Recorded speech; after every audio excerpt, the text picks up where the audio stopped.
लोग भूल से गए थे, लेकिन वो गांव आज उस रूप में जीवंतता का एक उदाहरण बना है। तो उनका मार्गदर्शन समय समय पर उत्तर प्रदेश को प्राप्त होता है। आज उस पिछले 3 दिनों से उनका सानिध्य यहां प्राप्त हो रहा है। मैं हृदय से उनका आभार व्यक्त करता हूं। आप सभी पीठासीन अधिकारियों का, जिन्होंने उत्तर प्रदेश में आ पाए।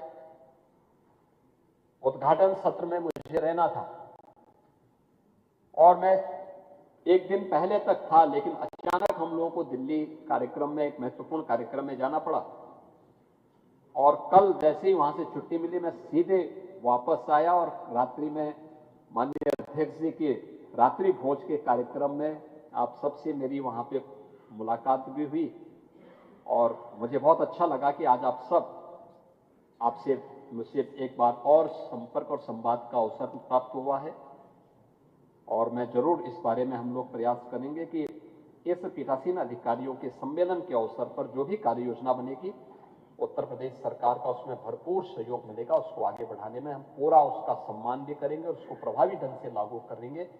वैसे भी हमारे यहाँ पे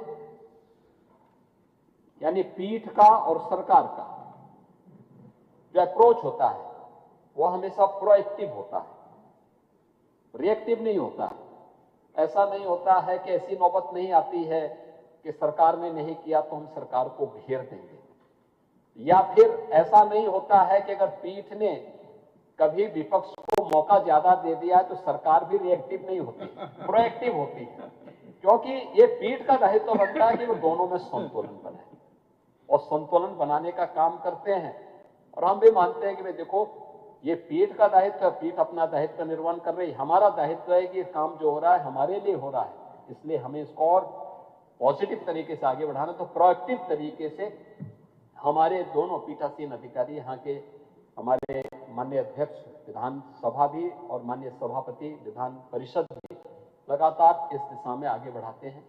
और मुझे अच्छा लगा कि मैं अक्सर सुनता हूं, क्योंकि हमारे विधानसभा के अध्यक्ष जी भी और विधान परिषद के सभापति जी भी देश के अंदर भी और दुनिया के अंदर जहां कहीं भी पीठासीन अधिकारियों से जुड़े हुए सम्मेलन होते हैं तो इनका विजिट लगातार होता रहता है। बताते हैं कि वहां ये हुआ, वहां इन मुद्दों पे चर्चा हुई। हमें अच्छा लगता है कि केवल सदन की कार्रवाई तक हम सीमित नहीं हैं, उसके बाद भी सीखो और सिखाओ का एक मंच, यह सम्मेलन हमारे लिए मिलता है। क्योंकि बहुत सारे विधानसभाओं ने या संसद ने कुछ नया किया है, वो हमें जानने और सीखने का एक मंच मिलता है। ये सचमुच एक नया उदाहरण है, एक नई प्रेरणा है।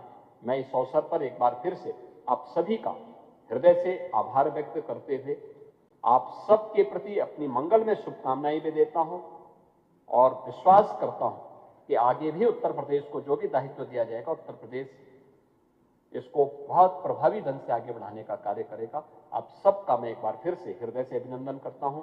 धन्यवाद। जय। एक व्यक्ति 15-15, 20-20 सप्लीमेंट्री और फिर उसमें भी ऐसे ऐसे प्रश्न करते हैं, तो जैसे प्रश्न होते हैं वैसे उत्तर भी आते रहते हैं। क्या ये हो सकता है कि हम इसको संसद